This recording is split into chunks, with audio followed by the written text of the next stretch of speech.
Good morning, good afternoon, good evening. I know our audience spans across multiple time zones, and I'm delighted to join you wherever you're tuning in from. My name is Abdullah Abu Wasel. I am the Deputy Managing Partner of Wasel and Wasel, a disputes and geopolicy firm with offices in Washington, D.C. Sorry to interrupt, Mr. Abdullah. We have prepared a introductory speech for you. Let me take over that. Oh, yes, of course, of course. Sorry Go for ahead. that. No, please. Ladies and gentlemen, I take immense pleasure in welcoming Mr. Abdullah Abu Wasil, who is a distinguished legal professional and thought leader in international arbitration and space law. He currently serves as a deputy managing partner of Wasil and Wasil and Secretary General of the Jordan International Arbitration Center and Chief of Staff at the Hague Institute of Global Justice.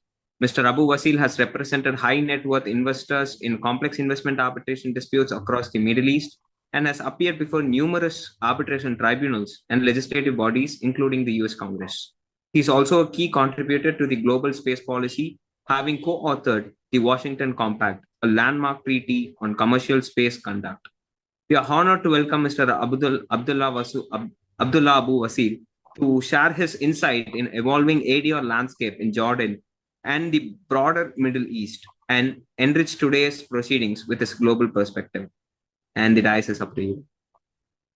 That was a phenomenal introduction. I couldn't have done it any better than that. So thank you so much. And on that note, let me express my deep gratitude to the Kovise Foundation and Ibivajan for convening a remarkable event. I think that the Global South is more than a geographic label. It represents a dynamic network of emerging markets, entrepreneurial spirits, and legal innovators reshaping the 21st century. From manufacturing drones and aerial vehicles to pioneering fintech and cryptocurrency, the global south is redefining the new world. And with that, comprehensive resolution frameworks are needed, and that brings us to Jordan. So I am the Secretary General of the Jordan International Arbitration Center. Jordan is nestled at the crossroads of Asia, Africa, and Europe, and our kingdom has always acted as a bridge commercially, culturally, and legally.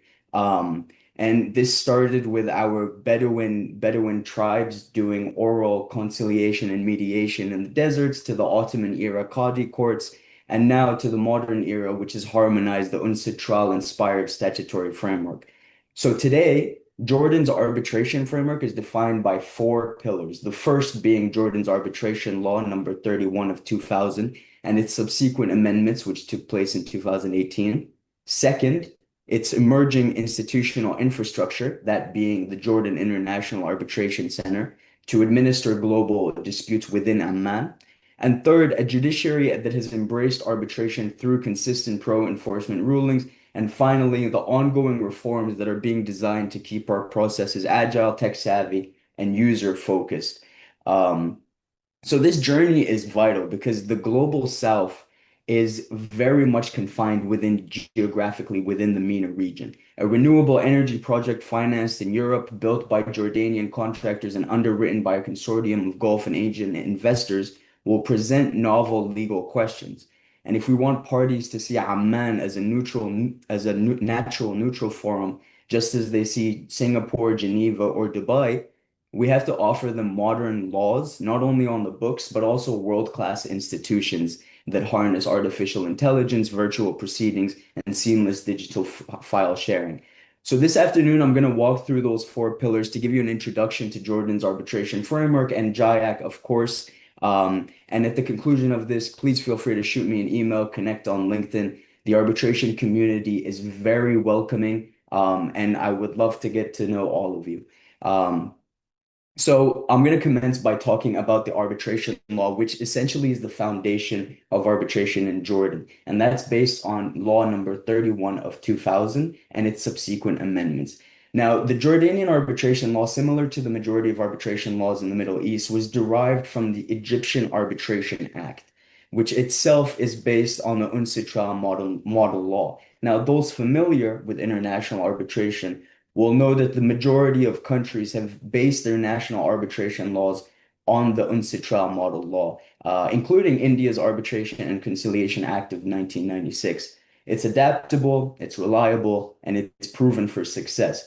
But in 2018, the Kingdom of Jordan issued amendments to the model law, issued amendments to the Jordanian arbitration law, excuse me, which made it significantly closer to the UNCITRAL model law, but with key differences. And some of those differences include the applicability of the Jordanian arbitration law to both international and national arbitration, a preliminary award on jurisdictions being capable of challenge only in the course of annulment of the final award, and a time limit of 12 months to render the award, running from the date of the tribunal being constituted rather than the date of the proceedings commencing. Now, Jordan's unique 12-month clock for issuing the final award was inspired by Switzerland and Singapore, but runs from constitution rather than hearing commencement. Tribunals now in Jordan meticulously plan procedural timetables in their terms of references, or they risk court-imposed sanctions by mutual agreement, fostering greater procedural discipline. But following the 2018 amendments, arbitration in Jordan grew substantially. Filings rose by about 25%, reflecting a growing confidence in Amman as a seat of arbitration. And anecdotally, about 60% of modern arbitration agreements with Jordanian parties now expressly select Amman, which is up from about 10% in 2015. So this is a substantial evolution that we're seeing in arbitration being seen as, rather than an exotic alternative, as a suitable resolution mechanism. And although the Jordanian arbitration law is published in Arabic, I want to note that our team at JIAC has drafted an unofficial translation of the law in English, which can be found on our website, jiac.world. And I'm going to share my screen for just a brief second to show you. Let me see.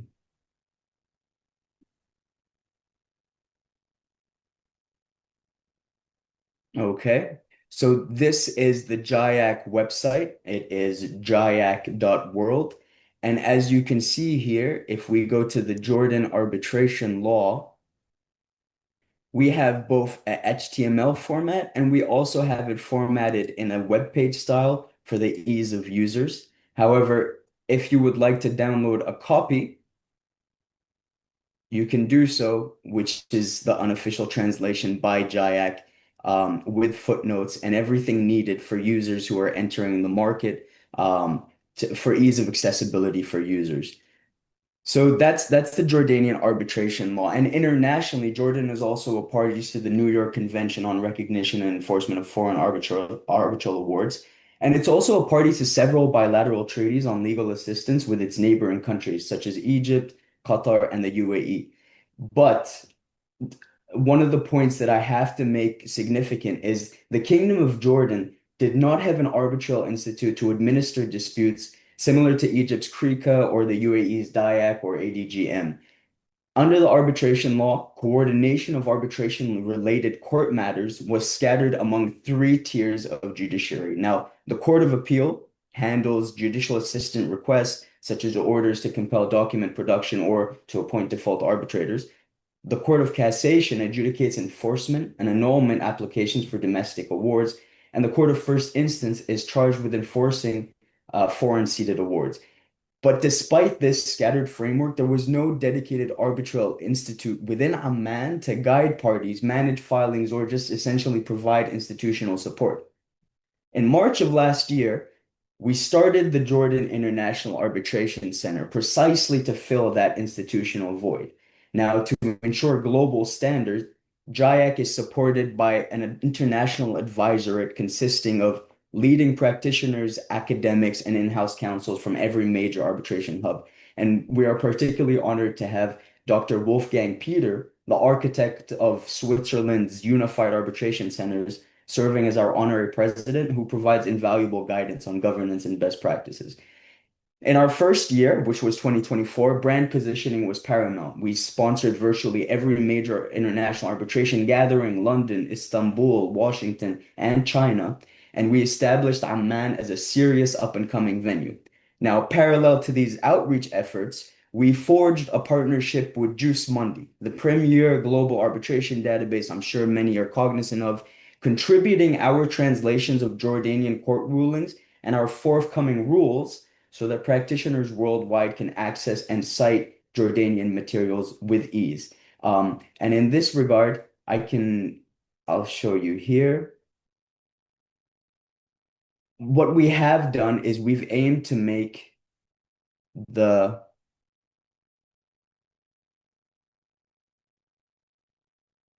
this is the Jusmundi partnership page. As you can see, we have published 15 cases thus far with details and translations so that those entering the market can easily access all of the information that they need. The composition of the tribunal, who was on counsel, and all the additional information needed. So this partner was started last year, and thus far it is going very smoothly. But as we begin to draft the GIAC rules of arbitration, we find ourselves in a unique opportunity to essentially paint on a blank canvas. We've spoken to the Secretary Generals of almost every single arbitral institute. I have good relations with all of them, just to understand their rule-making journey. But in recognition of our era, our rules are also taking into consideration artificial intelligence, virtual hearing protocols, electronic case management, just to ensure GIAC stays ahead of technological disruption.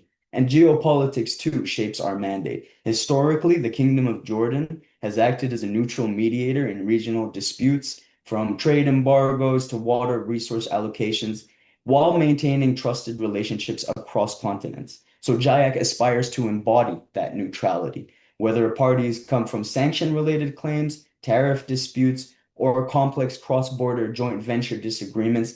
They will find Amman as a suitable venue. But ultimately, from learning global best practices, honoring what has worked elsewhere, and weaving in the technological and geopolitical realities of 2025, GIAC aims to become not just Jordan's arbitral institute, but the dispute resolution hub of the Levant, an institution where parties worldwide can confidently place their disputes, knowing that they will be resolved efficiently, transparently, and fairly. And we're excited to be bringing the GIAC rules of arbitration to you very soon. And I will be sure to share those with everyone accordingly for your feedback. But one aspect that has been prevalent across the globe is the digitization of the judicial system. And foreigners entering the Jordan legal system find challenges locating relevant materials because public information on case law is scarce and Google is not your friend in Jordan. So to address this, and similar to our publication of the Jordanian arbitration law, GIAC has collected select case law from the Jordanian courts to provide guidance towards the current standing of the Jordan judiciary on pivotal issues on arbitration proceedings in the Kingdom of Jordan. Again, those can be found on our website, jiac.world, under Select Case Law. We have provided an English summary of all of these judgments with the case reference itself. And these can also be found on Jusmundi with all of the original documents filed before the courts. What is ostensible from this select case law is that the Jordanian courts embrace arbitration wholeheartedly. Jordan's highest court, the Cassation Court, repeatedly confirms strict adherence to party autonomy and arbitrator competence.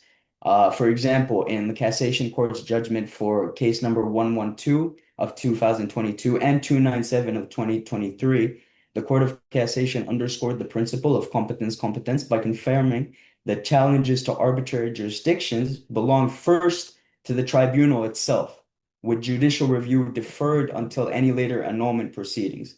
This deference upholds parties' choice to have expert panels decide their own scope. Similarly, in case number 916 of 2022, if I'm not mistaken, the Cassation Court illustrates their expansive view of what constitutes a written arbitration agreement. There, they said that even an unsigned standard form contract binds its signatory when the clause was clearly incorporated by reference and the party thereafter paid filing fees. This pragmatic approach lowers hurdles for enforcing arbitration clauses in the region, in contrast to the more rigid interpretation that we see elsewhere. In case number 2246 of 2019, the Cassation Court reaffirmed that annulment petitions are not backdoor appeals.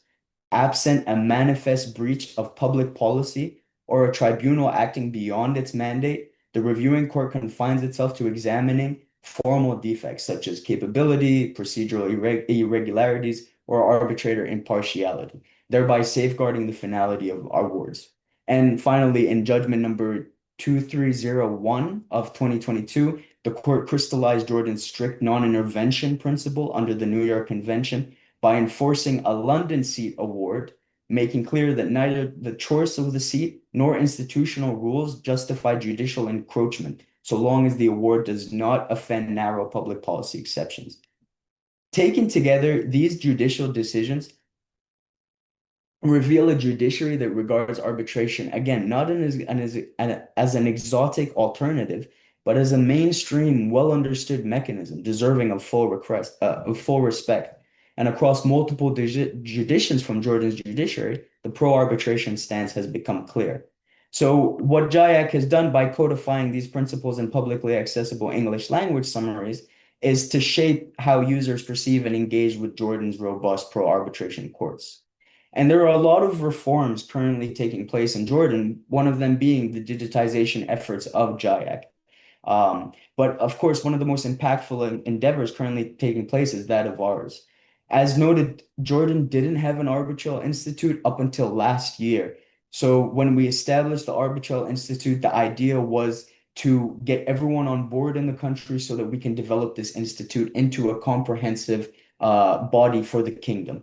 So it was established in March 2024, and it aims to become the country's arbitral institute. Um, and we are working closely with the University of Jordan, with the Ministry of Jordan, and with many others to help JIAC boost its reform of the Jordan arbitration system.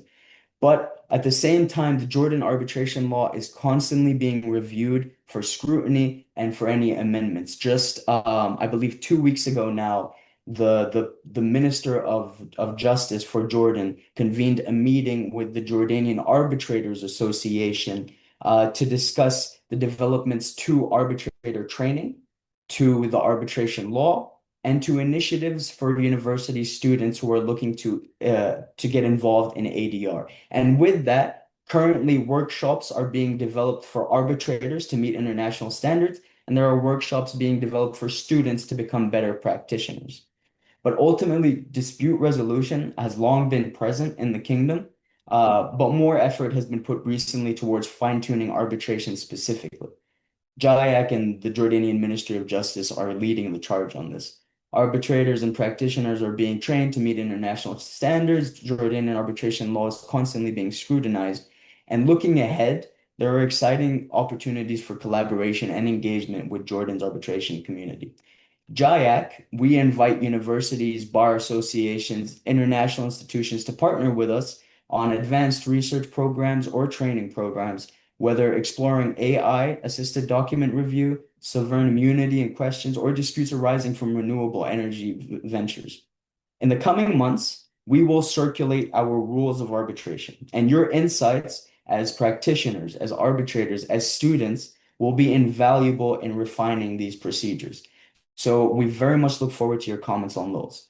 Finally, when structuring your next cross-border agreement, consider designating Amman as the seat under JIAC administration so you can benefit from our modern, UNCITRAL-inspired framework, expedited timelines, and a truly pro-arbitration judiciary.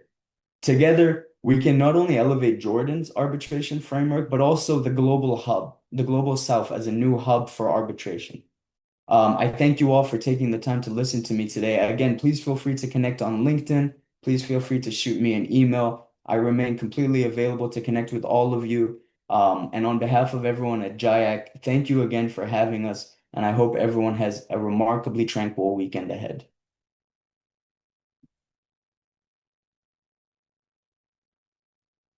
Thanks a lot, Abdullah Abu Wasel. I just have a simple question on interim measures, which I think it is like what extent can arbitral tribunals seated in Jordan issues enforceable interim measures, and what are all the limitations where such kind of interim measures are challenged or required court's assistance in enforcement?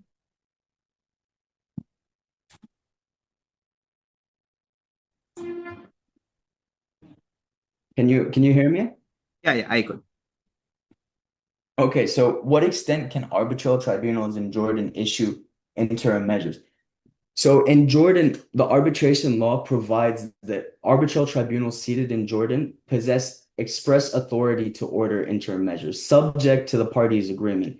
Under Article 23 of the law, it provides that parties may empower the tribunal to grant any provisional relief they deem necessary, whether to preserve evidence, maintain or restore the status quo, secure assets, or protect witness testimony. And absent any contrary agreement, the tribunal may, on its own initiative or at a party's request, issue such measures. In practice, as a practitioner myself, in practice, this has enabled tribunals to tailor relief to the specifics of each case.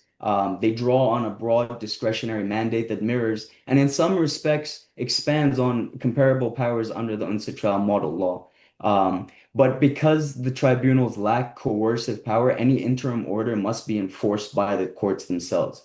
If a party refuses to comply with the tribunal's measure, the tribunal may certify the order to the competent Jordanian courts for immediate enforcement, whether by seizing assets, compelling document production, or freezing bank accounts.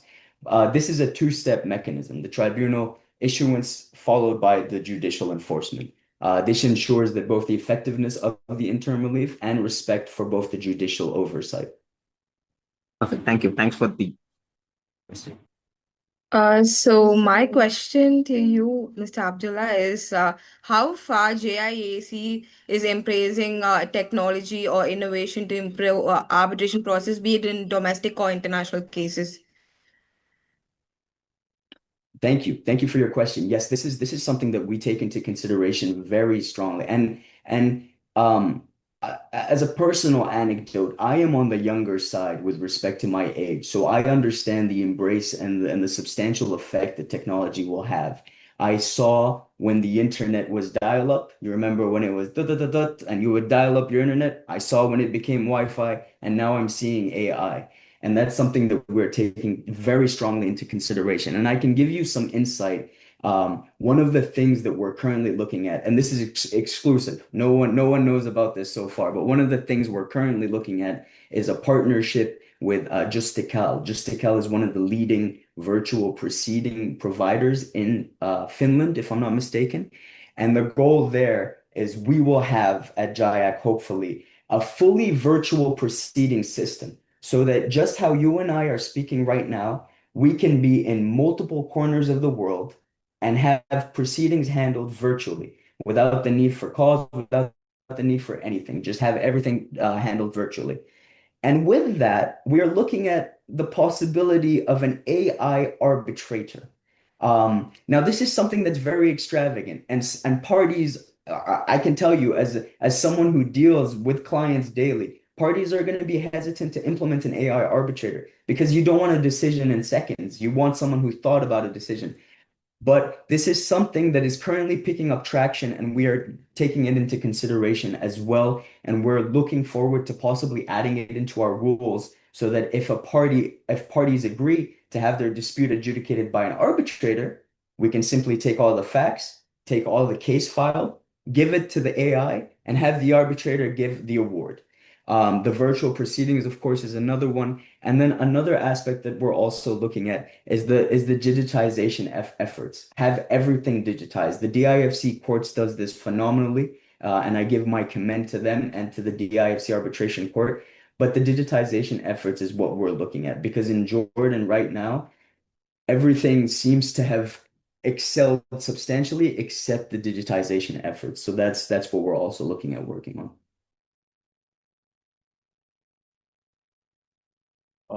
Thank you. Thank you, Abdullah, for sparing your valuable time, even though you are in the western part of this globe. Your input on the Jordan is most valuable and acceptable. No doubt, with the limitation on the digitalization, the other components prevailing in Jordan would facilitate it to be a very prominent and promising hub in the global south to be an arbitration friendly jurisdiction. And with this note, we are very happy to partner with JAC in the Global South ADR Alliance. Thank you. Thank you so much. You guys are phenomenal. The work you're doing is phenomenal. And I wish you the best of luck and I wish everyone a tranquil weekend ahead. Thank you.